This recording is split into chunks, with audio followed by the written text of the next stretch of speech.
Hening itu ternyata bisa berisik tapi malah nikah lagi.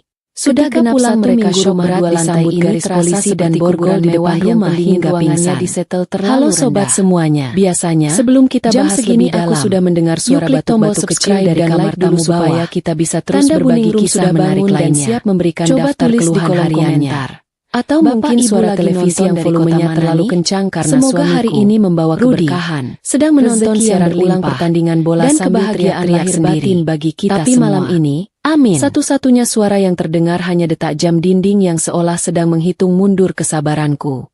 Suamiku dan ibunya pamit tepat 7 hari yang lalu dengan wajah memelas yang menurutku aktingnya agak berlebihan.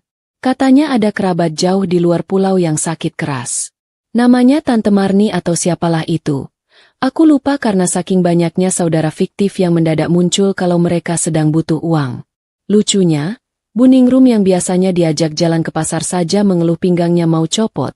Tiba-tiba semangat sekali mau menempuh perjalanan darat dan laut demi menjenguk orang sakit.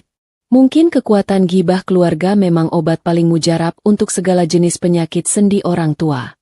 Sebagai istri yang berbakti, atau lebih tepatnya istri yang malas ribut, aku melepaskan kepergian mereka dengan bekal yang cukup tebal. Amplop coklat berisi uang tunai hasil keuntungan pabrik tekstilku bulan lalu sudah berpindah tangan ke saku jaket Rudy. Mereka bilang butuh biaya pengobatan, biaya makan, biaya tak terduga, dan mungkin biaya beli oleh-oleh untuk satu kecamatan. Aku hanya mengangguk saja sambil menahan senyum kecut, berharap uang itu benar-benar sampai ke tangan si sakit. Kalau memang si sakit itu benar-benar ada wujudnya. Rudy bahkan sempat memelukku erat sebelum masuk ke taksi, sebuah pelukan yang sekarang aku sadari rasanya hambar, persis seperti sayur asem yang lupa dikasih garam. Masalah mulai terasa aneh ketika hari ketiga berganti hari keempat. Ponsel mereka berdua mendadak mati total. Panggilan tidak tersambung. Pesan singkat hanya centang satu. Seolah-olah sinyal di luar pulau itu musuh bebuyutan mereka. Padahal, setahu aku daerah yang mereka tuju itu sudah masuk kota besar, bukan hutan belantara yang penghuninya masih pakai sinyal asap. Biasanya, Bu Ningrum itu paling rajin kirim pesan siaran berisi gambar bunga mawar dengan tulisan, "Selamat pagi dunia," yang warnanya menyakitkan mata. Rudy juga biasanya paling rewel minta dikirimi pulsa data buat main game daring. Tapi kali ini, sunyi senyap. Tidak ada permintaan pulsa, tidak ada keluhan makanan tidak enak. Tidak ada kabar sama sekali. Malam ini, aku duduk di sofa ruang tengah yang empuk sambil menikmati teh hangat yang mulai dingin. Televisi menyala menampilkan berita kriminal tentang penipuan investasi bodong. Topik yang entah kenapa terasa sangat relevan dan menyindir suasana hatiku. Sebenarnya ada rasa khawatir sedikit menyelinap. Takut kalau pesawat mereka nyasar atau mobil angkutan mereka mogok di tengah jalan. Tapi kalau dipikir lagi, orang sejenis Rudy dan ibunya itu biasanya panjang umur. Tuhan pun mungkin bingung mau menaruh mereka di mana. Jadi dibiarkan hidup lama di dunia buat menguji kesabaran orang lain. Jadi, aku mencoba berpikir positif saja. Mungkin mereka sedang keasyikan menghitung uang saku dariku sampai lupa mengabari pemberi dananya. Getaran ponsel di atas meja kaca membuyarkan lamunanku yang mulai melantur. Bukan panggilan telepon. Bukan juga pesan teks panjang lebar berisi permintaan maaf karena susah sinyal. Itu hanya sebuah notifikasi sederhana dari aplikasi pesan hijau. Ibu mertua baru saja memperbarui statusnya. Wah, canggih juga orang tua ini, pikirku. Katanya sinyal susah sampai tidak bisa ditelepon berhari-hari. Tapi memperbarui status jalan terus. Prioritas hidup zaman sekarang memang beda. Makan bisa nanti, kabar bisa belakangan. Yang penting pamer kegiatan dulu biar dunia tahu kita masih bernapas. Jariku bergerak pelan menekan lingkaran hijau di foto profil Bu Ningrum. Jujur saja, aku mengharapkan foto pemandangan sawah, foto tiket perjalanan, atau mungkin foto Tante Marni yang sedang terbaring lemah dengan selang infus di tangan. Setidaknya itu akan membuat hatiku tenang karena uangku tidak sia-sia dibakar percuma. Tapi, apa yang muncul di layar ponselku detik berikutnya benar-benar membuat teh di mulutku hampir menyembur keluar membasahi karpet mahal yang cicilannya baru lunas bulan kemarin. Mata aku mengerjap berkali-kali, memastikan aku tidak sedang halusinasi karena kurang tidur. Gambar itu bukan rumah sakit. Gambar itu adalah sebuah pelaminan megah dengan dekorasi emas yang menyilaukan mata, penuh dengan bunga-bunga segar yang harganya pasti mencekik leher. Di sana, berdiri dua manusia yang sangat aku kenal, dan satu lagi wanita muda yang wajahnya tidak asing. Rudy, suamiku yang pamitnya pakai kaos oblong lusuh dan celana jeans robek, kini berdiri gagah memakai beskap pengantin lengkap dengan keris di punggungnya. Senyumnya lebar sekali, memperlihatkan deretan giginya. Jauh lebih lebar daripada saat aku memberinya modal usaha cuci mobil yang akhirnya bangkrut dalam 3 bulan itu. Di sebelahnya, merangkul lengan Rudy dengan manja, ada Sari. Mantan karyawan magang di pabrikku yang dulu aku pecat karena ketahuan menggelapkan stok kain sisa. Dunia memang sempit, dan selera Rudy ternyata lebih sempit lagi. Dan bintang utamanya tentu saja Bu Ningrum. Dia berdiri di samping pasangan pengantin baru itu dengan kebaya brokat merah menyala yang sepertinya baru dijahit khusus. Wajahnya penuh riasan tebal, tapi tidak bisa menutupi ekspresi kemenangan yang terpancar dari matanya. Dia terlihat sangat bangga, seolah baru saja memenangkan Piala Dunia atau berhasil menipu negara. Tangan kanannya memegang bahu Rudy dengan posesif, dan tangan kirinya menggenggam tangan Sari erat-erat. Komposisi foto yang sempurna untuk sebuah poster film horor bertema rumah tangga. Tidak ada raut sedih menjenguk orang sakit, yang ada hanya raut pesta pora. Mataku turun ke bagian bawah foto untuk membaca tulisan yang menyertainya. Tulisannya singkat, tapi daya rusaknya setara ledakan nuklir di dalam dada. Selamat menikah anakku. Semoga lekas diberi momongan. Akhirnya ibu punya menantu yang sempurna. Rasanya seperti ada petir yang menyambar tepat di ruang tamu, tapi anehnya aku tidak merasa gosong. Aku justru merasa dingin, beku, dan tiba-tiba otakku menjadi sangat jernih. Momongan? Menantu sempurna? Oh, jadi selama ini masalahnya di situ. Padahal Rudy yang hasil tes kesehatannya meragukan. Tapi aku yang selalu disalahkan dan disindir mandul setiap pagi sarapan bubur ayam. Ternyata mereka butuh wadah baru. Dan Sari yang kelihatannya polos-polos menghanyutkan itu adalah pilihan mereka. Aku tidak menangis. Sumpah demi apapun. Mungkin kelenjar air mataku sudah kering karena terlalu sering menangisi kebodohan Rudy di masa lalu yang suka main judi burung dara. Yang ada di kepalaku sekarang justru kalkulator berjalan. Jiwa dagangku memberontak. Aku mulai berhitung cepat. Sewa gedung semewah itu, baju pengantin adat yang pasti sewa mahal, catering untuk ratusan tamu, dan perhiasan emas yang melingkar di leher Sari yang besarnya persis rantai kapal. Itu semua butuh uang miliaran rupiah. Pertanyaannya, uang siapa? Rudy itu pengangguran yang kerjanya cuma minta uang rokok. Bu Ningrum cuma pensiunan janda yang uang bulanannya selalu habis buat beli panci set promo di televisi. Jawaban itu muncul begitu saja di kepalaku seperti lampu bohlam yang menyala terang di kartun-kartun. Tanda tangan. Sudah 3 bulan ini Rudy sering sekali menyodorkan berkas tumpukan kertas tagihan pabrik untuk aku tanda tangani saat aku sedang mengantuk atau buru-buru mau rapat. Dia bilang cuma urusan administrasi kecil, perpanjangan izin lah, tagihan listrik gudang lah. Bodohnya aku, karena terlalu percaya pada suami sendiri. Aku tanda tangan saja tanpa periksa detail halamannya satu persatu. Ternyata, dia bukan cuma suami yang tidak tahu diri, tapi juga maling yang rapi. Pantas saja dia mendadak rajin bantu-bantu urusan administrasi kantor belakangan ini. Rupanya sedang belajar jadi tikus berdasi. Aku meletakkan ponselku kembali ke meja dengan gerakan sangat pelan, seolah benda itu terbuat dari kaca tipis.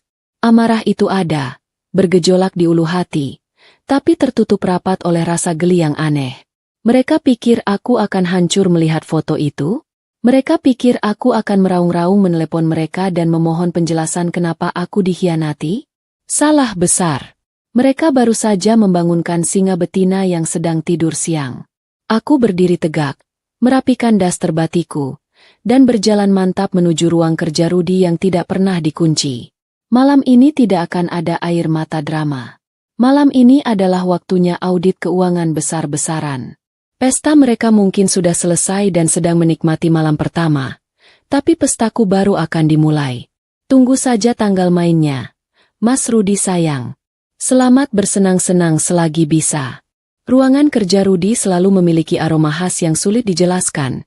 Campuran antara bau rokok kretek, kopi bas yang lupa dibuang, dan sedikit aroma kemalasan yang mengantung di udara.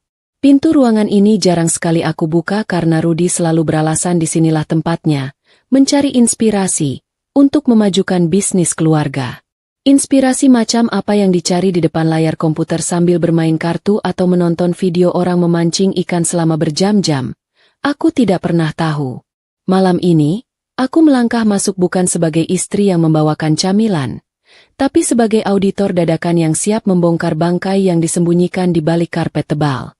Lampu neon putih berkedip sekali sebelum menyala terang, memperlihatkan betapa berantakannya meja kerja direktur utama gadungan ini.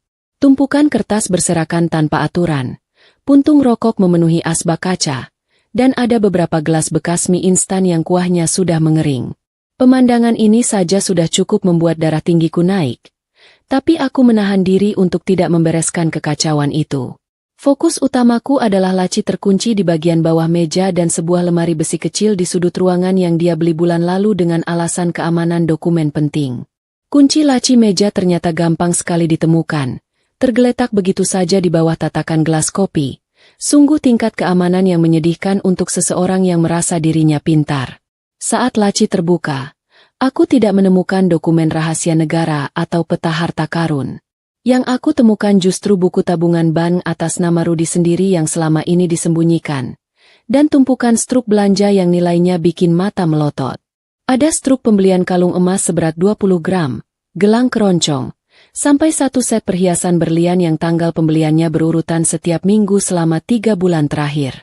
Pantas saja Bu Ningrum belakangan ini lehernya sering pegal-pegal. Mungkin keberatan membawa beban dosa berbentuk emas murni itu. Tanganku beralih ke lemari besi di sudut ruangan. Tantangan terakhir malam ini. Rudy pernah sesumbar kalau lemari besi ini anti maling dan kodenya hanya dia dan Tuhan yang tahu. Padahal, aku tahu betul kebiasaan Rudy yang otaknya tidak mau repot menghafal angka rumit. Aku mencoba memasukkan tanggal lahirnya. Gagal. Aku mencoba tanggal pernikahan kami. Gagal juga. Tentu saja, dia pasti sudah lupa tanggal keramat itu. Lalu aku teringat satu tanggal yang paling dia puja. Tanggal dia memenangkan lomba burung kicau tingkat kecamatan 2 tahun lalu. Jari-jariku menekan angka-angka itu. 0, 8, 0. 5. Bunyi, klik, terdengar renyah sekali. Terbuka. Ternyata baginya, prestasi burung lebih penting daripada hari lahir istrinya sendiri. Isi di dalam lemari besi itu benar-benar membuat lututku lemas seketika.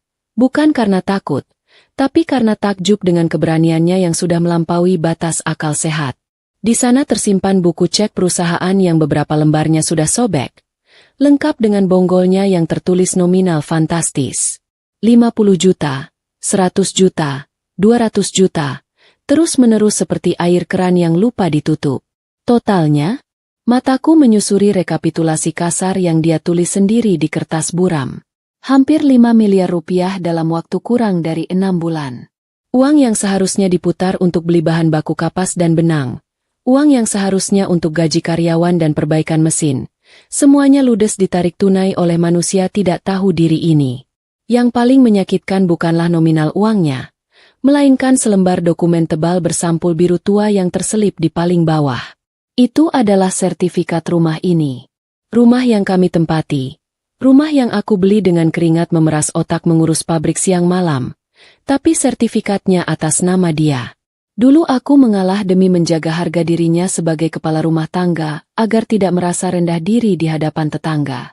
Tapi ternyata, harga diri itu cuma topeng. Di dokumen itu terlampir surat perjanjian bawah tangan. Dia rupanya berniat menjaminkan sertifikat ini untuk pinjaman baru ke lintah darat minggu depan. Gila. Benar-benar gila. Dia bukan cuma mau menghabiskan uang tunai, tapi juga mau membuatku gelandangan di rumahku sendiri. Malam itu aku tidak tidur sama sekali, tapi anehnya mataku tidak mengantuk sedikit pun. Adrenalin mengalir deras di pembuluh darahku, memberikan tenaga ekstra yang entah datang dari mana.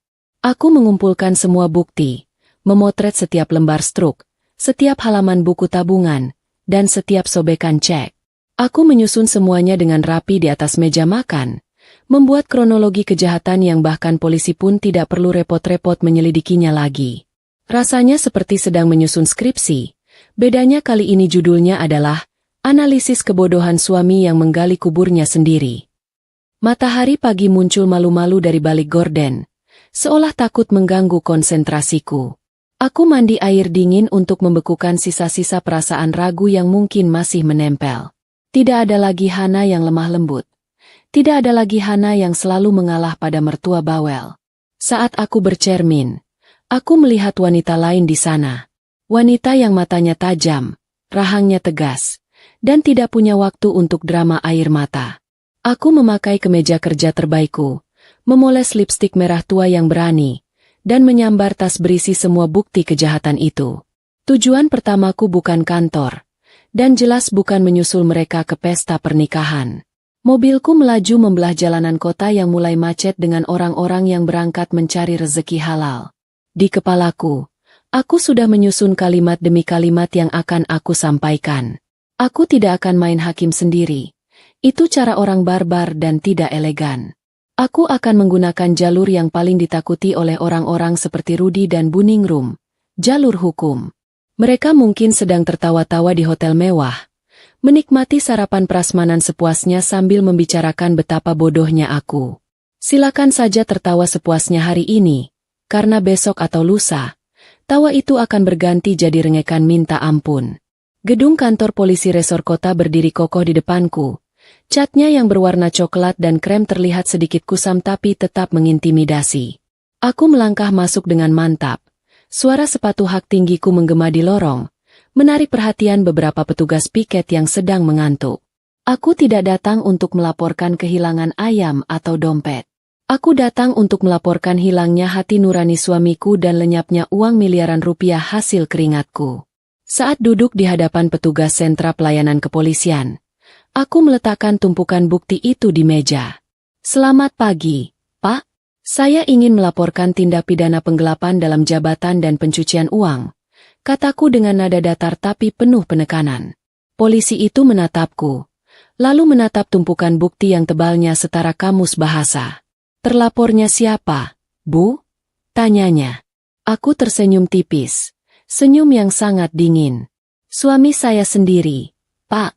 Dan tolong diproses secepatnya, sebelum dia sadar kalau pestanya sudah bubar. Petugas itu menegakkan duduknya, sadar bahwa pagi ini dia tidak akan sarapan nasi uduk dengan tenang. Permainan dimulai. Mas Rudy. Kantor polisi ternyata tidak seseram di film-film aksi yang sering ditonton Rudy. Malah lebih mirip kantor kelurahan yang pendingin ruangannya kurang dingin. Aku duduk di kursi kayu panjang selama hampir 3 jam, ditemani segelas air mineral kemasan dan Pak Polisi yang dahinya semakin berkerut setiap kali membalik halaman bukti yang aku bawa. Sesekali dia menggelengkan kepala, mungkin takjub atau mungkin bingung. Bagaimana bisa ada orang senekat Rudy yang mencuri uang perusahaan istrinya sendiri dengan cara yang sebodoh itu? Jejak transfernya begitu telanjang, tanpa perantara. Langsung masuk rekening pribadinya dengan keterangan transaksi yang menggelikan seperti biaya operasional khusus, atau dana talangan mendesak. Mendesak apanya? Memangnya dia mau menalangi utang negara? Proses pelaporan berjalan lebih lancar dari dugaan, terutama karena aku datang dengan persiapan matang layaknya mau maju sidang skripsi. Tidak ada drama menangis terseduh-seduh di depan petugas sentra pelayanan kepolisian. Yang ada hanya paparan data lugas dan tegas.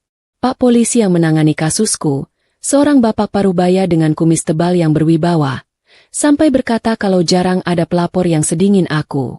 Biasanya pelapor kasus rumah tangga datang dengan mata bengkak dan emosi meledak-ledak. Sedangkan aku datang dengan lipstik merah menyala dan kalkulator di kepala. Aku hanya tersenyum tipis menanggapi pujian itu. Karena bagiku air mata terlalu mahal untuk diteteskan demi laki-laki yang bahkan tidak ingat tanggal ulang tahun istrinya sendiri. Ada satu hal menarik yang baru aku ketahui saat diskusi dengan penyidik di ruangan reserse kriminal. Ternyata, karena uang yang dipakai Rudy untuk melunasi dan merenovasi rumah mewah kami itu terbukti bersumber dari kejahatan penggelapan dana, maka rumah itu bisa disita sebagai barang bukti pencucian uang. Pak Polisi sempat bertanya dengan nada hati-hati, apakah aku keberatan jika rumah itu dipasang garis polisi dan disegel sampai proses pengadilan selesai? Mungkin dia pikir aku akan keberatan karena itu tempat tinggalku juga. Justru sebaliknya, aku merasa seperti mendapat durian runtuh. Sita saja Pak, segel yang rapat. Jawabku mantap. Kalau perlu gemboknya dilapis 7 biar setan pun tidak bisa masuk. Bagiku, rumah itu sudah najis, sudah kotor oleh keserakahan dan pengkhianatan. Biarlah mereka pulang nanti disambut oleh pita kuning yang cantik itu. Keluar dari kantor polisi, matahari sudah tinggi dan panasnya menyengat kulit. Tapi hatiku rasanya plong seolah baru saja membuang sampah busuk yang sudah lama disimpan. Langkahku ringan menuju mobil, siap untuk menjalankan tahap selanjutnya dari rencana bersih-bersih hidupku, pindahan. Aku tidak sudi tinggal sedetik pun lagi di rumah yang dibeli dari uang curian itu. Aku punya apartemen kecil di pusat kota. Unit lama yang dulu aku beli sebelum menikah sebagai investasi, dan sekarang tempat itu akan menjadi istana baruku yang bebas dari parasit. Sesampainya di rumah, suasana hening kembali menyambut. Dulu aku selalu berusaha meramaikan rumah ini dengan bunga segar di vas, taplak meja cantik, dan wewangian aromaterapi supaya Buningrum betah dan tidak banyak mengeluh. Sekarang, semua benda itu terlihat seperti ejekan. Aku masuk ke kamar utama, menyeret koper besar dari atas lemari, dan mulai memasukkan barang-barang pribadinya Hana saja. Baju-baju kerjaku, tas, sepatu, dokumen penting, dan perhiasan warisan nenekku. Hanya itu. Sisanya, aku biarkan tergeletak di sana. Ada kepuasan tersendiri saat memilah barang mana yang dibawa dan mana yang ditinggal. Aku melihat koleksi kaos bola Rudy yang harganya jutaan tapi baunya apek. Aku tinggalkan. Aku melihat koleksi keramik norak pilihan Buningrum yang bentuknya seperti angsa kejepit pintu. Aku tinggalkan. Bahkan foto pernikahan kami yang tergantung besar di dinding kamar. Aku biarkan tetap di sana. Biar saja foto itu menjadi saksi bisu betapa palsunya senyum Rudy saat itu. Aku tidak mau membawa kenangan buruk sekecil apapun ke kehidupan baruku. Biarkan barang-barang itu membusuk bersama rumah yang sebentar lagi akan jadi rumah hantu ini. Lucunya, saat sedang berkemas, aku menemukan buku harian Buningrum yang terselip di laci meja rias kamar tamu. Penasaran, aku membukanya acak. Isinya bukan curahan hati yang puitis, melainkan daftar utang arisan dan catatan belanja yang harus dia minta ke aku bulan depan. Di salah satu halaman, ada tulisan tangan cakar ayamnya yang berbunyi, kalau Rudy sudah sukses kuasai pabrik, si Hana harus disuruh kurus biar tidak malu-maluin diajak kondangan. Aku tertawa terbahak-bahak membacanya sampai perutku sakit. Jadi selama ini, selain dianggap mandul, aku juga dianggap memalukan? Luar biasa sekali mertua idaman ini. Buku itu aku letakkan kembali di tempatnya. Biar nanti jadi bacaan hiburan buat Pak Polisi kalau mereka menggeledah kamar ini. Sore harinya, koper-koperku sudah rapi berjejer di bagasi mobil. Rumah itu kini terasa semakin kosong dan mati. Aku berjalan mengelilingi ruangan untuk terakhir kalinya, mematikan semua lampu, menutup semua gorden, dan memastikan keran air mati. Aku ingin rumah ini gelap gulita saat mereka datang nanti, segelap masa depan mereka. Di meja makan, aku meninggalkan sebuah amplop kosong. Tidak ada isinya, cuma amplop putih bersih. Itu hanya simbol bahwa tidak ada lagi jatah bulanan, tidak ada lagi uang saku, kosong. Seperti otak mereka yang tidak bisa berpikir panjang sebelum bertindak. Sebelum keluar dari pintu utama, aku sempat menoleh ke arah garasi. Mobil mewah kesayangan Rudy yang dia banggakan setengah mati itu masih terparkir manis. Mobil itu juga dibeli pakai uang perusahaan dengan dalih kendaraan operasional direksi. Kuncinya sudah aku serahkan ke polisi tadi siang sebagai barang bukti tambahan. Jadi mobil itu pun akan segera diangkut mobil derek kepolisian. Bayangkan betapa lucunya nanti wajah Rudy saat melihat mobil kebanggaannya diderek petugas. Sementara dia baru turun dari taksi sewaan dengan gaya selangit. Komedi putar kehidupan memang sedang berpihak padaku. Aku menutup pintu pagar besi yang berat itu dengan bunyi bedebum yang memuaskan. Tidak ada rasa sedih. Tidak ada rasa kehilangan. Yang ada hanya rasa lega yang luar biasa. Seolah beban ratusan kilogram baru saja diangkat dari pundakku. Aku menyalakan mesin mobil, menyetel musik kesukaanku dengan volume kencang, dan melaju meninggalkan komplek perumahan elit itu tanpa menoleh ke belakang. Ponselku bergetar lagi. Kali ini panggilan dari nomor kantor. Bu Hana, ada polisi datang ke kantor mencari Pak Rudi. Katanya mau penyitaan berkas. Suara stafku terdengar panik di ujung telepon. Biarkan saja. Layani dengan baik. Buatkan kopi kalau perlu. Jawabku santai sambil menyetir. Roda nasib sudah mulai berputar kencang. Dan kali ini giliran aku yang memegang kemudinya. Selamat datang di neraka duniawi buatan istrimu, Mas Rudi. Gosip di kantor itu ternyata merambat lebih cepat daripada api yang disiram bensin. Begitu aku melangkahkan kaki masuk ke lobi pabrik pagi ini, suasana yang menyambutku terasa sangat berbeda dari biasanya. Tidak ada sapaan riang atau obrolan santai tentang sinetron semalam. Yang ada hanya tatapan mata curiga dan bisik-bisik yang mendadak senyap begitu aku lewat. Para karyawan sepertinya sudah mencium bau bangkai yang selama ini disembunyikan Pak Direktur kesayangan mereka. Mungkin kedatangan polisi kemarin sore untuk menyita dokumen keuangan sudah menjadi bahan bakar utama grup obrolan mereka semalam suntuk. Aku berjalan tegak dengan dagu terangkat, membiarkan mereka menebak-nebak drama apa yang sedang terjadi di antara bos besar dan suaminya yang tidak berguna itu. Ruang keuangan yang biasanya dingin dan kaku hari ini berubah menjadi medan perang yang sibuk. Kepala bagian keuangan, Pak Budi, menyambutku dengan wajah pucat pasi seolah baru saja melihat hantu di siang bolong.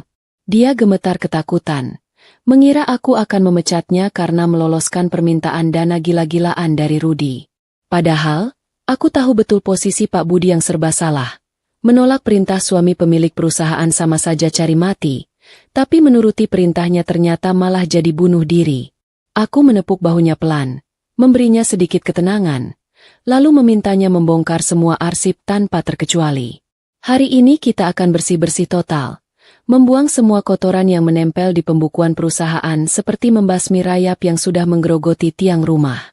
Menduduki kursi kerja Rudi di ruang direktur rasanya aneh. Ada sensasi gatal yang menjalar di punggung. Bukan karena kursinya kotor, tapi karena aura kemalasan yang tertinggal di sana begitu pekat. Penasaran dengan apa yang sebenarnya dikerjakan suaminya selama berjam-jam di ruangan ini, aku menyalakan komputer kerjanya. Dan benar saja dugaan burukku. Tidak ada satupun berkas strategi pemasaran atau rencana ekspansi bisnis. Riwayat pencarian internetnya dipenuhi dengan hal-hal yang membuatku ingin tertawa sekaligus menangis. Mulai dari cara cepat kaya tanpa modal, rahasia menang judi bola, sampai ciri-ciri istri mandul. Luar biasa sekali Bapak Direktur ini, bukannya mencari solusi memajukan pabrik, malah mencari pembenaran atas ketidakmampuannya sendiri. Siang harinya, ponselku berbunyi menampilkan pesan gambar dari Pak Polisi yang mengurus kasusku. Foto itu memperlihatkan rumah mewah tempat tinggalku dulu yang kini sudah berubah wujud. Tidak ada lagi kesan megah dan ramah. Yang ada hanyalah pita kuning mencolok bertuliskan, garis polisi dilarang melintas, yang melilit pagar besi tempa dan pintu utama. Ada stiker merah besar tertempel miring di tembok depan. Disegel. Melihat foto itu, bukannya sedih, aku malah merasa puas. Rasanya seperti melihat lukisan abstrak yang sangat indah. Rumah itu memang pantas disegel, karena isinya bukan keluarga harmonis, tapi sarang penyamun yang berkedok keluarga bahagia. Di tengah rasa puasku memandangi foto rumah yang disegel, sebuah pesan suara masuk dari Buning Room. Rupanya di sela-sela bulan madu anak dan menantu barunya, dia masih sempat meneror menantu lamanya. Suaranya terdengar cempreng dan penuh tuntutan. Khas ibu-ibu pejabat yang lupa kalau jabatannya cuma imajinasi. Hana, jangan lupa 2 hari lagi jemput kami di bandara. Bawa mobil yang besar. Soalnya ibu beli banyak oleh-oleh Gucci keramik. Jangan telat. Awas kalau ibu sampai kepanasan menunggu. Aku memutar pesan itu berulang-ulang sambil terkekeh geli.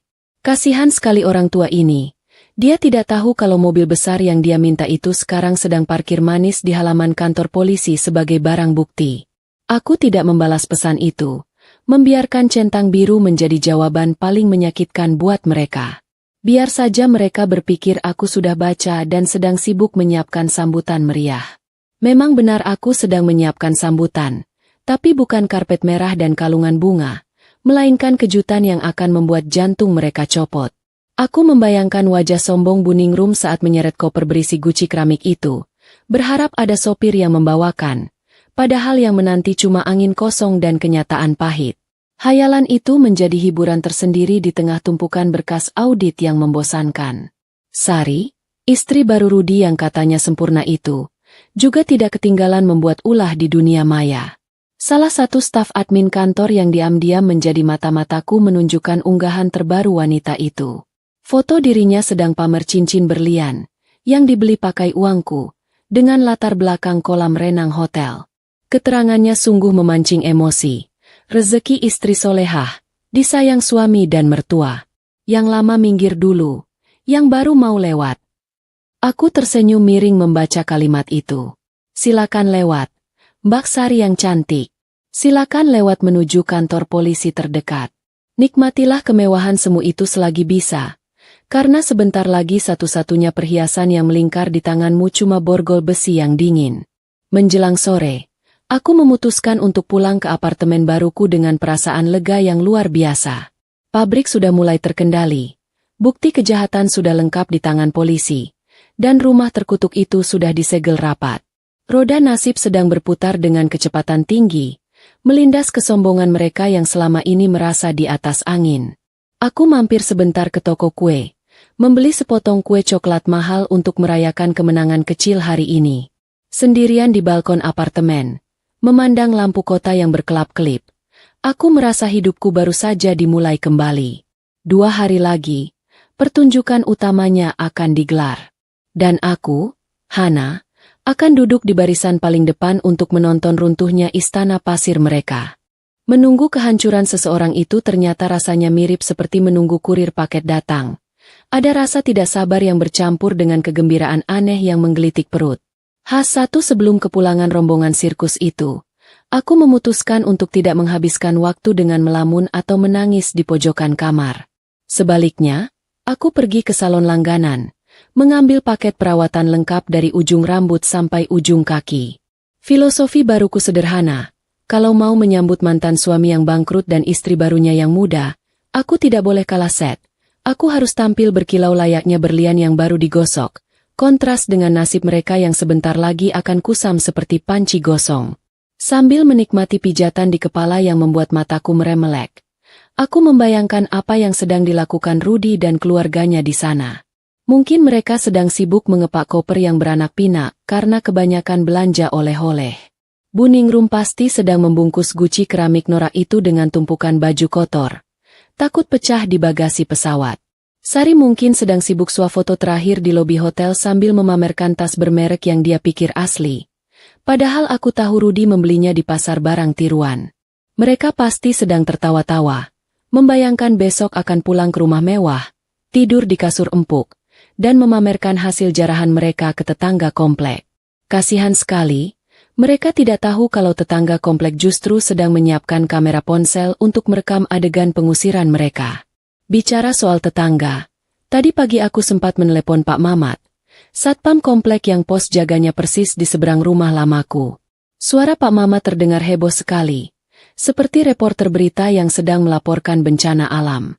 Katanya, sejak polisi memasang garis kuning dan menyegel rumah kemarin, komplek perumahan jadi mendadak ramai seperti pasar malam. Banyak ibu-ibu yang sengaja lari pagi atau jalan sore memutar lewat depan rumahku cuma untuk melihat stiker segel berwarna merah menyala itu. Bahkan ada yang sempat berfoto dengan latar belakang rumahku yang disegel, mungkin buat bahan gosip di grup arisan. Pak Mamat bilang dia kewalahan menjawab pertanyaan warga, tapi sesuai pesanku, dia cuma menjawab diplomatis. Tunggu saja tanggal mainnya, Bu. Siang harinya, aku mampir ke butik baju untuk membeli gaun baru. Aku memilih warna hitam, bukan karena sedang berkabung, tapi karena warna hitam itu elegan, tegas, dan punya kesan mengintimidasi yang kuat. Aku ingin saat Rudi melihatku besok, dia melihat sosok wanita yang tidak bisa lagi dia injak-injak, sosok yang memegang kendali penuh atas nasibnya. Di kamar pas, aku menatap pantulan diriku di cermin. Lingkaran hitam di bawah mata yang dulu selalu ada karena sering begadang mengurus pabrik dan memikirkan hutang Rudi, kini sudah hilang tertutup riasan tipis. Tubuhku terasa lebih ringan tanpa beban seorang suami benalu. Ternyata benar kata orang bijak. Membuang sampah pada tempatnya itu menyehatkan jiwa dan raga. Sambil makan siang sendirian di restoran favoritku, aku mengecek saldo rekening bank lewat ponsel. Tentu saja bukan rekening Rudy, karena rekening dia sudah pasti dibekukan oleh pihak berwajib sebagai bagian dari penyidikan. Aku membayangkan momen ketika Rudy mencoba membayar tagihan taksi atau beli kopi di bandara nanti. Kartu debit ditolak, kartu kredit tidak bisa dipakai, dan uang tunai sudah habis untuk beli oleh-oleh. Wajah paniknya pasti akan sangat menghibur. Dia yang terbiasa hidup enak dari uang istrinya, besok akan merasakan betapa kejamnya dunia tanpa selembar uang merah di dompet. Malam terakhir sebelum hari penghakiman, aku duduk di balkon apartemen sambil menyesap teh kamomil. Langit malam ini cerah sekali. Bintang-bintang terlihat jelas seolah sedang ikut bersiap menonton pertunjukan besok. Tidak ada rasa dendam yang meledak-ledak lagi. Yang tersisa hanya rasa dingin yang tenang. Aku sudah memaafkan diriku sendiri karena pernah sebodoh itu mencintai laki-laki yang salah. Aku sudah memaafkan diriku karena membiarkan Buningru merendahkan harga diriku selama bertahun-tahun. Tapi memaafkan bukan berarti melupakan. Dan jelas bukan berarti membiarkan mereka lolos dari hukuman. Hukum tabur tuai itu nyata. Dan besok, mereka akan memanen ladang berduri yang mereka tanam sendiri. Sebelum tidur, aku menyetel alarm di ponselku. Pukul 7 pagi. Aku ingin bangun pagi, berdandan cantik, sarapan enak, lalu berangkat menuju lokasi eksekusi dengan santai. Aku tidak akan menjemput mereka di bandara seperti permintaan Buningrum. Biar saja mereka menunggu sampai lumutan. Biar mereka merasakan panasnya trotoar bandara sambil menyeret koper berat. Aku akan menunggu di garis akhir, di depan gerbang rumah yang terkunci rapat itu. Selamat tidur, Hana. Simpan tenagamu, karena besok kamu akan menjadi sutradara sekaligus pemeran utama dalam drama penutup yang paling epik dalam sejarah keluarga ini. Matahari pagi ini bersinar sangat terik, seolah alam semesta sengaja menyalakan lampu sorot paling terang untuk panggung sandiwara yang sebentar lagi akan digelar di depan gerbang rumahku. Aku bangun dengan perasaan yang aneh, campuran antara debaran orang jatuh cinta dan ketegangan mau cabut gigi geraham. Tapi bedanya, rasa sakit gigi itu biasanya bikin menderita, sedangkan rasa tegang ini justru bikin aku senyum-senyum sendiri di depan cermin.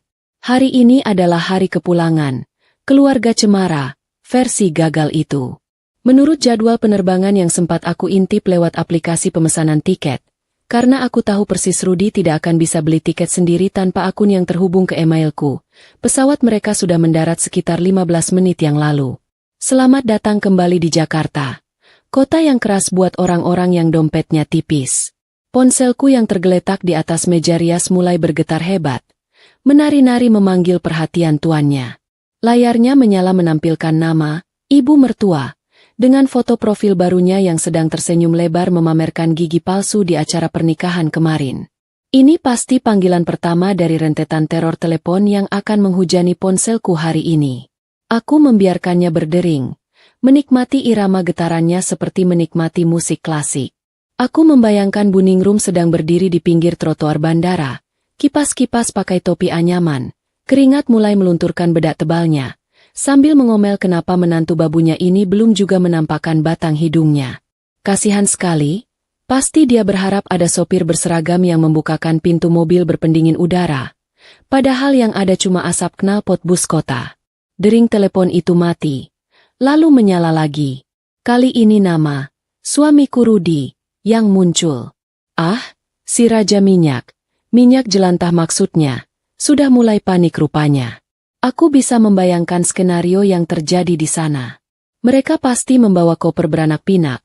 Ditambah kardus-kardus oleh-oleh berisi kerupuk atau guci keramik norak pesanan Buningrum yang beratnya minta ampun. Mereka pasti kebingungan mau naik apa karena aku tidak menjemput. Mau naik taksi bandara yang resmi, uang tunai pasti sudah menipis. Mau pesan taksi daring lewat aplikasi, butuh sambungan internet dan saldo dompet digital. Masalahnya, paket data Rudy itu ikut tagihan pasca bayar yang kartunya atas namaku, dan pagi ini sudah aku blokir total. Jadi, selamat menikmati sinyal gratis bandara yang putus nyambung seperti hubungan kita ya, Mas. Kejutan sesungguhnya pasti terjadi saat mereka mencoba membeli sesuatu untuk mengganjal perut. Aku yakin Buningrum yang gila hormat itu tidak akan mau menahan lapar atau haus. Dia pasti menunjuk kedai kopi mahal di terminal kedatangan, meminta Rudi membelikan roti isi daging dan kopi dingin gelas besar.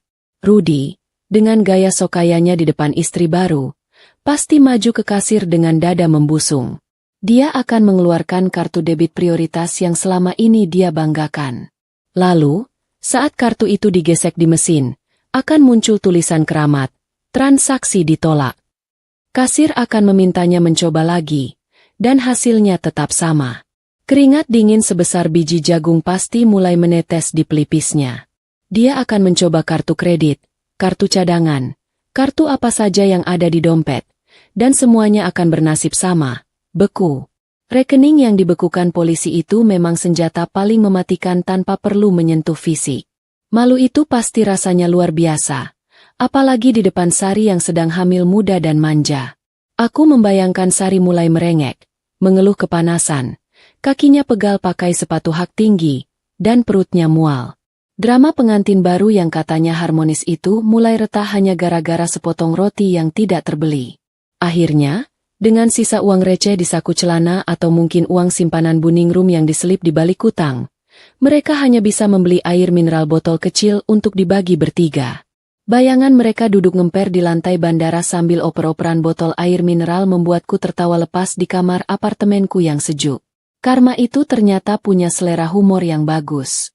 Karena tidak ada jemputan dan tidak ada uang di rekening, pilihan satu-satunya bagi mereka adalah nekat naik taksi konvensional dan berharap bisa bayar di tujuan, alias meminta aku yang bayar saat sampai di rumah. Ide yang brilian sebenarnya. Kalau saja rumah itu masih ada penghuninya. Mereka pasti berebut masuk ke dalam taksi yang sempit. Bayangkan, 3 orang dewasa, ditambah koper besar, dan kardus oleh-oleh Gucci keramik.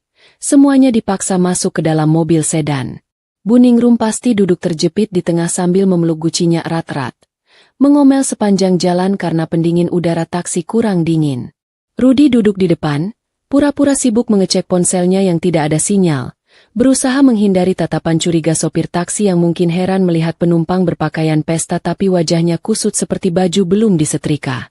Perjalanan dari bandara ke rumah memakan waktu setidaknya 1 jam kalau jalanan lancar, atau 2 jam kalau macet. Itu artinya aku punya waktu santai untuk bersiap-siap menuju lokasi pertunjukan. Aku mengenakan gaun hitam selutut yang sudah aku beli kemarin, memadukannya dengan kacamata hitam besar dan sepatu hak tinggi yang bunyinya tegas saat menginjak aspal. Aku tidak mau terlihat menyedihkan. Aku mau terlihat seperti janda kaya raya yang baru saja memenangkan lotre. Yah, meskipun sebenarnya aku memenangkan kebebasanku dari parasit, yang nilainya jauh lebih berharga daripada lotre manapun. Aku menyemprotkan parfum favoritku, aroma mawar yang kuat dan berani. Siapapun yang mencium bau ini harus tahu bahwa Hana yang sekarang bukan lagi Hana yang penurut. Di dalam taksi yang sedang melaju ke arah rumah, tensi ketegangan pasti sedang memuncak. Buningrum mungkin sedang menceramahi Rudi, menyalahkan kenapa aku tidak bisa dihubungi. Istrimu itu makin lama makin tidak tahu sopan santun. Awas saja nanti sampai rumah ibu jewer telinganya. Mungkin begitu omelannya. Sari mungkin ikut memanasi suasana. Iya mas. Masa istri tua kamu tega biarin kita terlantar begini, padahal aku kan lagi bawa cucu ibu. Mereka saling menyalahkan, saling mengeluh, tanpa sadar bahwa keluhan mereka saat ini hanyalah hidangan pembuka. Hidangan utamanya sedang menunggu dengan sabar di pagar rumah. Sebuah pita kuning polisi yang warnanya sangat kontras dengan ket pagar. Aku memutuskan untuk tidak menunggu persis di depan gerbang rumah. Itu terlalu mencolok dan kurang elegan. Aku memarkir mobilku di seberang jalan, agak menyerong sedikit, tertutup bayangan pohon rindang tapi punya sudut pandang sempurna ke arah gerbang rumah. Kaca mobilku gelap, jadi aku bisa melihat keluar dengan jelas tanpa terlihat dari luar. Posisi yang strategis untuk menjadi saksi mata kehancuran sebuah dinasti kecil yang dibangun di atas pondasi tipu daya. Di seberang sana, Pak Mamat Satpam Kompleks sudah bersiaga di posnya. Tadi aku sempat mengirim pesan padanya. Pak, rombongan sirkus sudah meluncur. Siapkan mental ya. Pak Mamat membalas dengan stiker jempol besar. Dia sepertinya juga sudah tidak sabar melihat wajah sombong Rudy runtuh. Ponselku bergetar lagi. Sebuah pesan masuk dari nomor tidak dikenal. Mungkin nomor sopir taksi yang dipinjam Rudy. Isinya singkat dan penuh emosi. "Hana, kamu di mana? Kami sudah mau sampai. Siapkan uang tunai buat bayar taksi. Kartu aku bermasalah semua. Awas kalau kamu tidak ada di rumah." Aku tersenyum miring membaca pesan itu. Nada perintahnya masih sama. Masih merasa jadi bos. Kasihan sekali. Dia belum sadar kalau posisinya sekarang sudah turun pangkat dari direktur utama menjadi tersangka utama. Aku mengetik balasan singkat, tapi tidak mengirimnya. Aku hapus lagi. Biarkan kejutan itu tetap menjadi kejutan. Tidak seru kalau aku bocorkan akhirnya sekarang. Jalanan komplek mulai terlihat lengang di siang bolong ini. Panas matahari memantul di aspal, menciptakan fatamorgana air yang menipu mata. Persis seperti kehidupan yang mereka jalani selama ini. Indah dilihat dari jauh tapi palsu saat didekati. Dari kejauhan, aku melihat sebuah taksi biru melaju pelan. Tampaknya sopirnya sedang mencari nomor rumah. Jantungku berdegup kencang, bukan karena takut, tapi karena antusias. Taksi itu semakin dekat, pelan, dan akhirnya berhenti tepat di depan gerbang rumah nomor 28. Pintu taksi terbuka. Kaki Buningrum turun duluan, disusul suara omelannya yang melengking. Pertunjukan dimulai. "Selamat datang di realita. Wahai keluargaku tersayang." Adegan yang tersaji di depan mataku saat ini benar-benar layak masuk nominasi film komedi terbaik tahun ini. Pintu taksi terbuka lebar, memuntahkan isinya yang berisi kejalanan aspal yang panas. Buningrum keluar duluan dengan gaya heboh. Kipas tangan anyamannya berkibat cepat seperti baling-baling helikopter. Mulutnya komat kamit.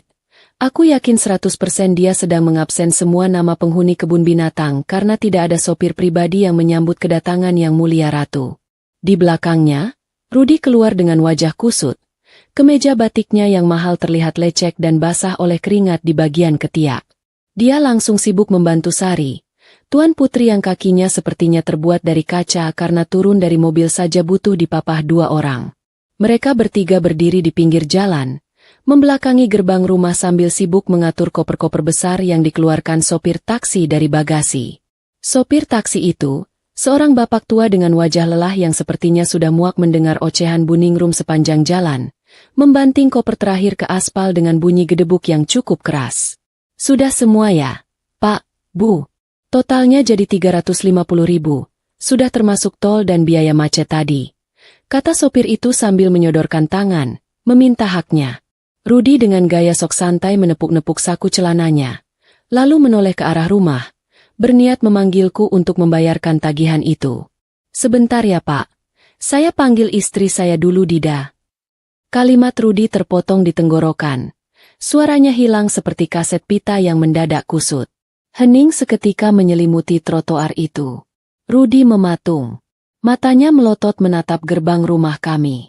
Di sana, melilit dengan angkuh di sela-sela jeruji besi pagar, pita kuning bertuliskan, "Garis polisi dilarang melintas," berkibar pelan ditiup angin siang. Di tembok pilar sebelah kanan, tertempel stiker merah besar dengan tulisan tegas, "Tanah dan bangunan ini dalam penyitaan." Pemandangan itu begitu kontras dengan harapan mereka tentang kasur empuk dan AC dingin. Buningrum yang baru saja berbalik badan ikut ternganga.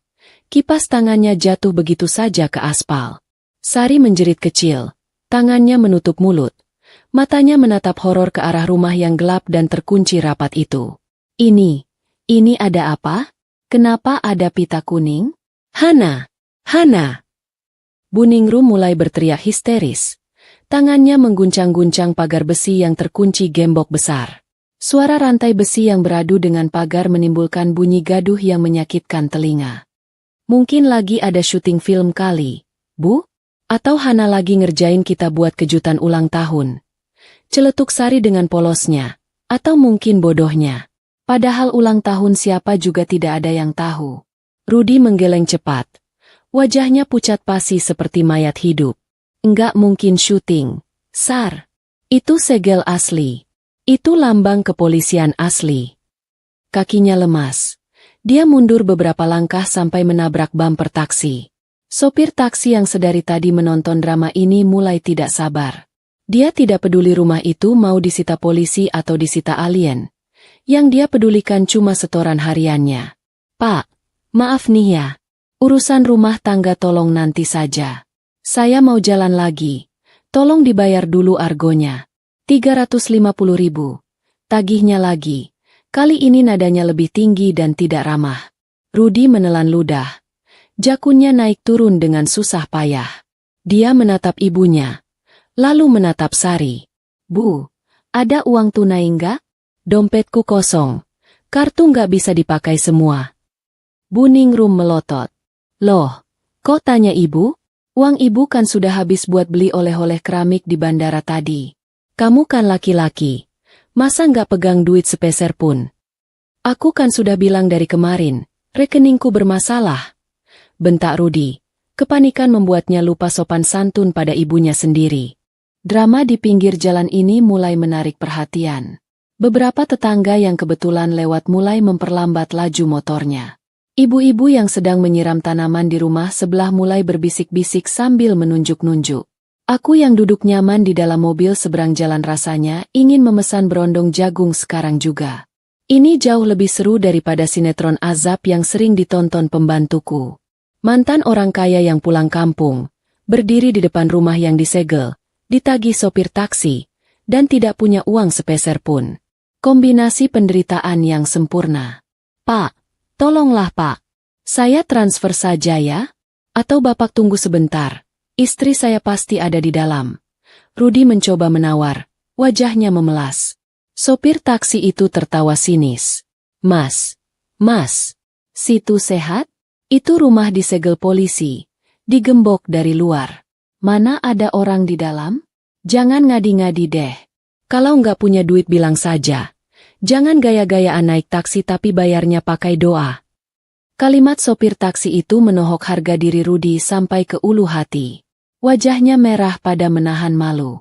Sari mulai menangis sesenggukan. Mas, malu dilihat orang. Bayar dong mas. Masa gini aja nggak bisa? Di tengah kekacauan itu, Pak Mamat, satpam komplek yang juga sekutuku, berjalan mendekat dengan langkah tegap. Dia membawa pentungan di pinggang. Wajahnya disetel garang tapi matanya menyiratkan tawa tertahan. Ada apa ini ribut-ribut? Mengganggu ketertiban umum saja. Tegur Pak Mamat tegas. Rudy langsung menyambar. Pak Mamat, syukur Bapak datang. Ini ada apa Pak? Kenapa rumah saya disegel? Hana mana? Tolong panggilkan Hana. Pak Mamat tersenyum tipis. Senyum yang mengandung arti. Kasihan deh lo. Waduh. Pak Rudy ketinggalan berita ya? Bu Hana sudah pindah 3 hari yang lalu. Pak, barang-barangnya sudah dibawa semua.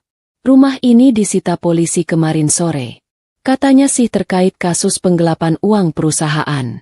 Bapak dicariin polisi tuh dari kemarin. Kalimat Pak Mamat barusan efeknya seperti bom nuklir. Bu Ningrum yang sedari tadi masih berpegangan pada pagar langsung merosot tubuhnya. Kakinya tidak kuat lagi menopang berat badannya. Dan berat dosa-dosanya. Dia terduduk lemas di aspal panas. Matanya tatapan kosong. Pindah? Disita? Penggelapan? Gumamnya lirih seperti mantra pemanggil arwah. Bohong. Enggak mungkin Hana tega laporin saya. Teriak Rudy, menyangkal kenyataan. Lah, faktanya begitu Pak. Sudah Pak, jangan ribut di sini. Itu taksinya dibayar dulu. Kasihan bapak sopirnya nungguin. Kata Pak Mamat sambil melipat tangan di dada, menikmati posisinya yang sekarang di atas angin. Dulu Rudy sering membentak Pak Mamat kalau telat buka gerbang. Sekarang Pak Mamatlah yang memegang kendali gerbang. Sopir taksi itu kini terlihat benar-benar marah. Dia mematikan mesin mobil dan keluar, bersiap melabrak. Jadi beneran enggak punya duit nih? Wah, parah. Penampilan doang kayak pejabat. Dompet kayak rakyat jelata. Sini. Jam tangan situ buat jaminan. Sopir itu menunjuk jam tangan emas palsu yang dipakai Rudy. Dengan tangan gemetar dan harga diri yang sudah hancur lebur diinjak-injak di depan tetangga, Rudy melepaskan jam tangannya. Dia menyerahkannya pada sopir taksi itu sebagai ganti ongkos. Sopir itu menerimanya dengan wajah jijik. "Awas kalau ini jam mainan anak-anak ya," gerutunya sambil masuk kembali ke mobil dan tancap gas, meninggalkan kepulan asap hitam yang menerpa wajah mereka bertiga. Kini tinggallah mereka bertiga.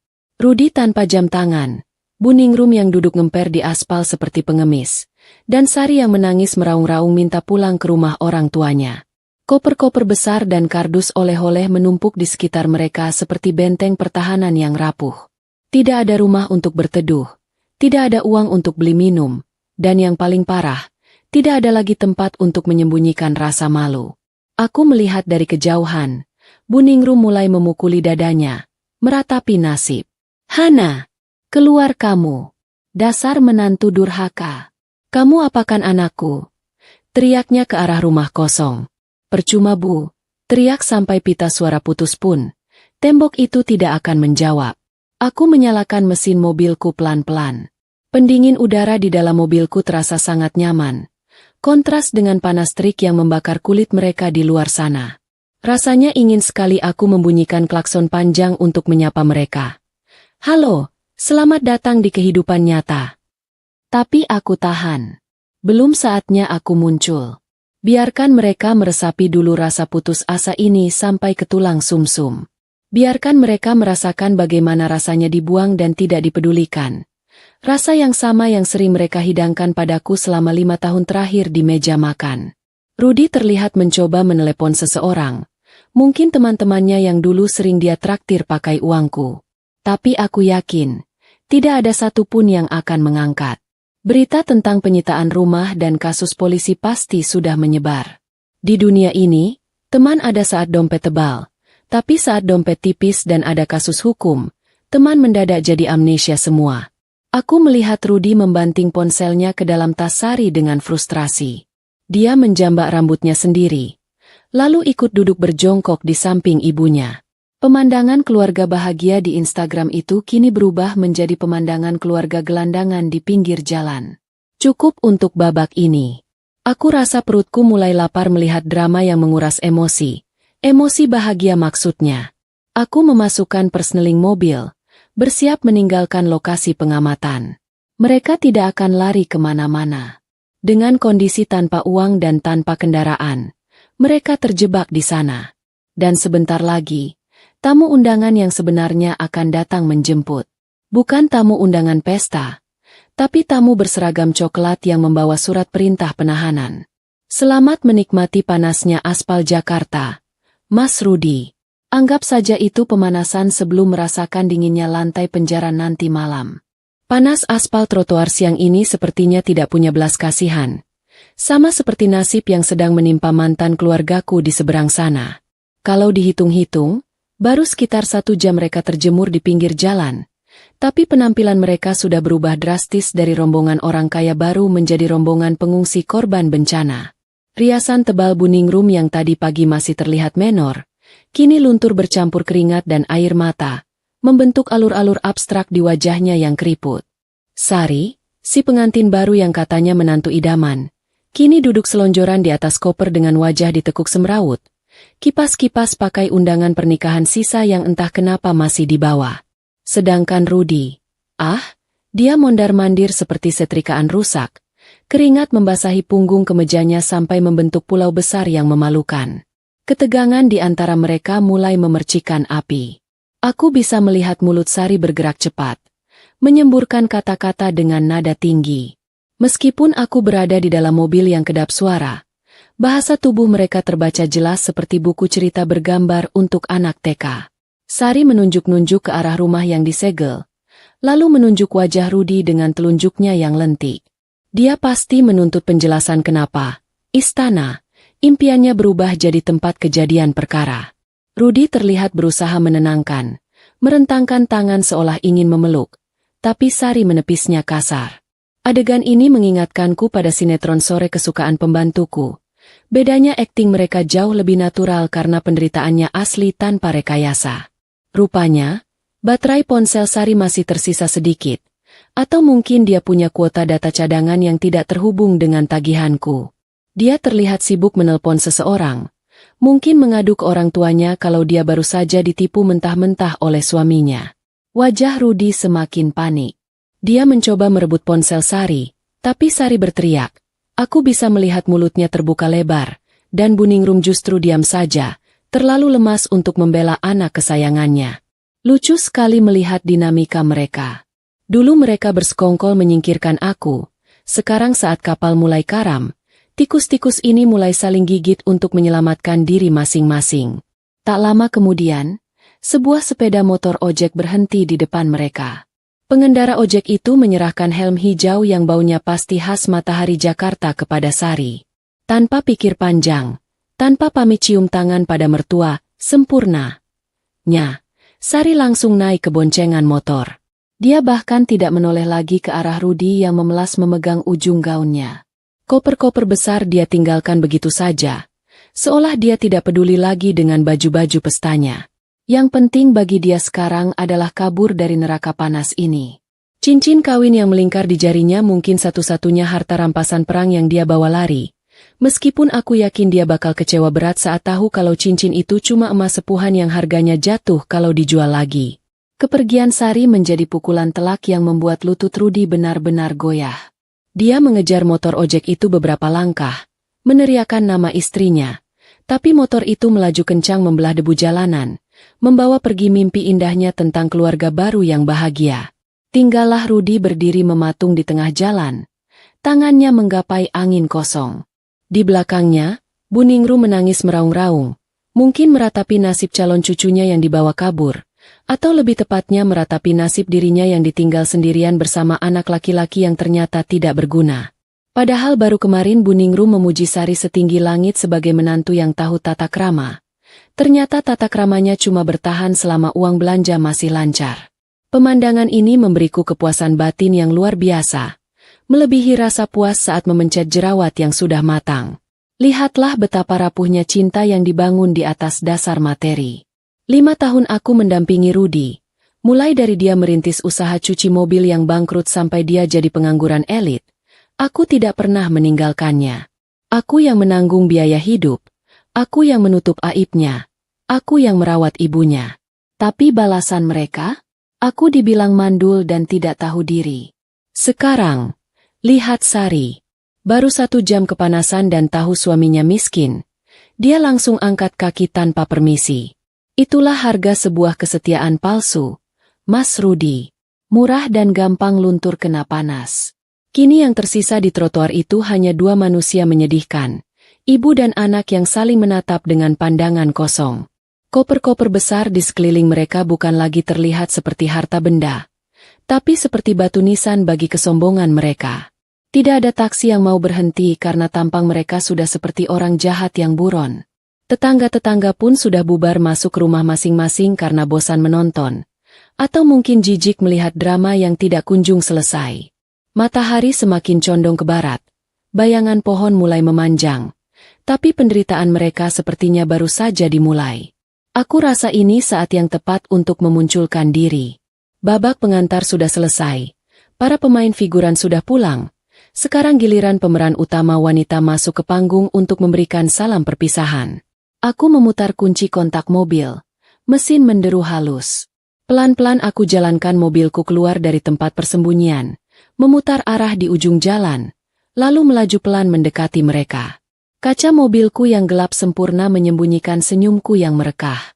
Aku akan berhenti tepat di depan hidung mereka, bukan untuk memberi tumpangan, tapi untuk memberi pelajaran terakhir yang tidak akan pernah mereka lupakan seumur hidup. Siapkan mental kalian. Pertunjukan babak akhir dimulai sekarang. Mobil hitam kesayanganku merayap pelan seperti hiu yang sedang mengitari mangsanya, mendekat ke arah trotoar tempat 2 manusia malang itu sedang meratapi nasib. Jantung Rudi sepertinya berhenti berdetak sesaat ketika dia mengenali plat nomor mobilku. Matanya yang tadi redup dan putus asa tiba-tiba menyala kembali, memancarkan harapan palsu yang menyedihkan. Dia pasti berpikir kalau istrinya yang bodoh dan pemaaf ini, akhirnya datang bak pahlawan kesiangan untuk menyelamatkan mereka dari panasnya aspal Jakarta. Dia lupa. Hana yang dulu sudah mati suri sejak dia memalsukan tanda tangan di cek perusahaan. Hana yang sekarang datang bukan membawa payung peneduh, tapi membawa badai penutup. Aku menghentikan mobil tepat di depan tumpukan koper mereka. Kaca jendela bagian penumpang depan aku turunkan perlahan-lahan. Sengaja memakai mode lambat biar dramatis. Begitu kaca terbuka separuh, hembusan udara dingin dari pendingin mobil langsung menerpa wajah mereka yang berminyak dan penuh keringat. Aroma parfum mawarku yang mahal bertarung dengan aroma apek baju mereka yang sudah dipakai seharian. Perbedaan kasta sosial langsung terasa nyata hanya dari pertukaran udara itu. Bu Ningrum yang tadinya duduk lemas di aspal langsung berusaha bangkit. Meskipun lutut tuanya gemetar hebat. Wajahnya memelas, bibirnya dimajukan, siap mengeluarkan jurus andalan, air mata buaya. "Hana! Ya ampun Hana, menantu ibu yang paling baik," seru Bu Ningrum dengan suara parau. Tangannya berusaha menggapai pintu mobilku tapi tidak berani menyentuh karena takut lecet. "Tolong ibu. Nak, ibu mau pingsan rasanya. Panas sekali di sini. Ayo buka pintunya. Biarkan ibu masuk. Ibu janji deh nanti di rumah ibu pijitin kamu." Aku hanya menatapnya dari balik kacamata hitamku. Tidak bergeming sedikit pun. Tawaran pijatan dari tangan yang sama yang sudah menampar harga diriku selama 5 tahun? Terima kasih. Tapi punggungku lebih suka dipijat kursi pijat elektronik. Rudi tidak mau kalah. Dia mencondongkan wajahnya ke jendela. "Dek, sayang aduh. Mas hilaf dek. Sumpah mati Mas hilaf. Si Sari itu cuma pelarian sesaat. Dia guna-guna Mas. Dek, buktinya dia kabur kan? Berarti dia nggak tulus. Cuma kamu yang tulus sama Mas. Ayo kita pulang ke apartemen kamu ya. Kita mulai dari nol lagi. Mas janji bakal berubah." "Mulai dari nol? Memangnya kita sedang di pom bensin?" Enak saja dia bicara. Dia pikir menghabiskan 5 miliar rupiah itu sama seperti menghabiskan uang jajan bakso yang bisa dimaafkan cuma dengan minta maaf. Perlahan, aku membuka kacamata hitamku, menatap tepat ke manik mata Rudi yang berair. Tatapanku dingin, datar, tanpa emosi. Itu adalah tatapan yang paling ditakuti Rudi. Karena itu tandanya aku sudah selesai berdebat. "Pulang kemana, Mas?" Tanyaku pelan tapi menusuk. "Rumah ini sudah disita. Apartemen itu milikku pribadi. Dibeli sebelum nikah. Jadi haram hukumnya diinjak laki-laki yang sudah menalak istrinya demi wanita lain. Lagi pula, bukannya kamu baru saja pesta mewah? Mana istri barumu yang katanya sempurna itu? Kok malah lari naik ojek?" Wajah Rudi merah padam. Rasa malunya ditelanjangi di depan umum membuatnya gagap. Itu, dia pengkhianat, Dek. Sama dong kayak kamu. Potongku cepat. Kalian memang jodoh. Sama-sama pengkhianat. Bedanya, dia pintar melarikan diri, sedangkan kamu bodoh karena tertangkap basah. Aku mengambil sebuah amplop coklat tebal dari jok sebelah. Ini bukan uang, dan jelas bukan surat cinta. Ini adalah salinan laporan polisi dan gugatan cerai yang sudah didaftarkan pengacaraku pagi ini. Aku melempar amplop itu keluar jendela, tepat mendarat di dada Rudi. Dia menangkapnya dengan kikuk. "Baca itu baik-baik di waktu senggangmu, Mas." "Oh iya, kamu pasti punya banyak waktu senggang nanti di tempat barumu," ujarku sambil tersenyum miring. Belum sempat Rudi bertanya apa maksud ucapanku. Suara sirine yang khas terdengar meraung dari ujung jalan. Suara yang membuat bulu kuduk berdiri bagi siapa saja yang punya dosa. 2 mobil patroli polisi berbelok tajam dan berhenti tepat di belakang taksi sewaan mereka yang sudah pergi tadi. Lampu rotar biru berputar-putar memantul di mata Rudi yang kini terbelalak horor. Dia tahu, tamatlah riwayatnya.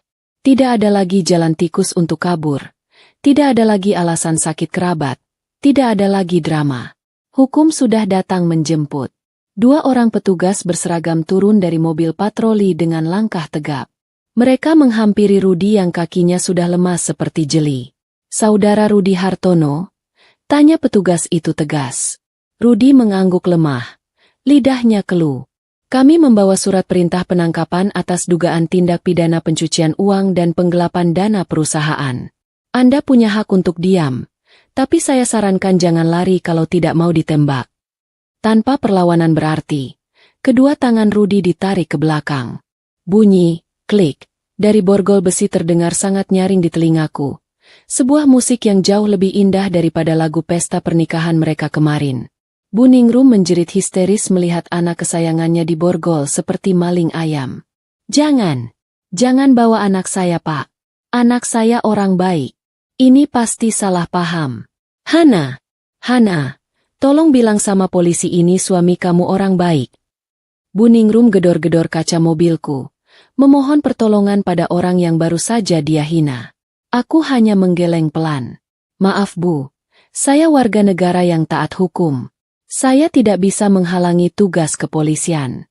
Lagi pula, Ibu bilang ingin cucu kan? Nah, anggap saja borgol itu mainan baru buat anak Ibu. Rudi digiring masuk ke dalam mobil patroli dengan kepala tertunduk dalam. Dia sempat menoleh sekilas ke arahku. Tatapannya penuh penyesalan. Tapi bagiku itu sudah terlambat. Penyesalan itu hanya ada karena dia ketahuan dan bangkrut. Bukan karena dia sadar telah menyakiti hati istrinya.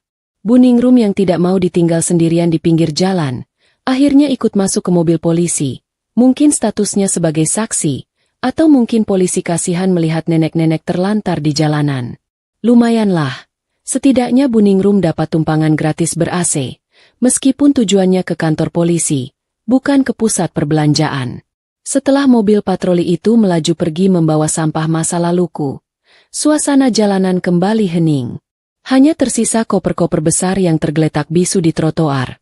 Barang bukti keserakahan yang tidak sempat mereka nikmati. Aku menaikkan kembali kaca jendela mobilku sampai rapat.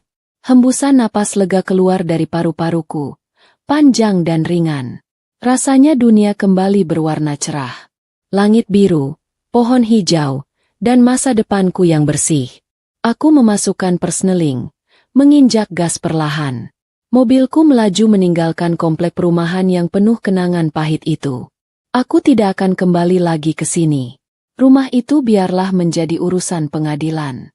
Aku punya hidup baru yang harus dijalani, bisnis yang harus diselamatkan, dan kebahagiaan yang harus diraih. Tanpa Rudi, tanpa Bu Ningrum, dan tanpa drama murahan. Selamat tinggal masa lalu. Terima kasih atas pelajarannya. Dan untuk Mas Rudi, selamat menikmati Hotel Prodeo. Semoga kasurnya cukup empuk untuk mimpi-mimpimu yang hancur. Ternyata, udara kebebasan itu wanginya seperti campuran uang baru dan pengharum ruangan mahal. 3 bulan sudah berlalu sejak drama penangkapan di pinggir jalan itu, dan hidupku berubah drastis menjadi jauh lebih tenang. Tidak ada lagi drama mertua yang mengeluh soal masakan kurang asin, tidak ada lagi suami yang diam-diam mencuri uang dari dompet saat aku tidur, dan yang paling penting, tidak ada lagi tagihan kartu kredit misterius yang datang ke rumah. Pagi ini, aku duduk di kursi kerjaku yang baru, kursi direktur sungguhan, bukan kursi mainan seperti yang diduduki Rudi dulu, sambil memandangi selembar kertas yang baru saja diantar oleh pengacaraku.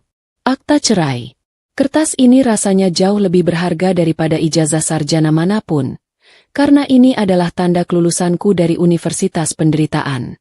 Kabar tentang mantan suamiku, si Rudi, sesekali masih mampir ke telingaku lewat cerita para tetangga atau mantan karyawan yang masih suka bergosip. Katanya, kehidupan di dalam sel tahanan sangat cocok untuknya. Dia yang dulu malas bangun pagi, sekarang dipaksa bangun subuh untuk senam pagi dan bersih-bersih kamar mandi sel.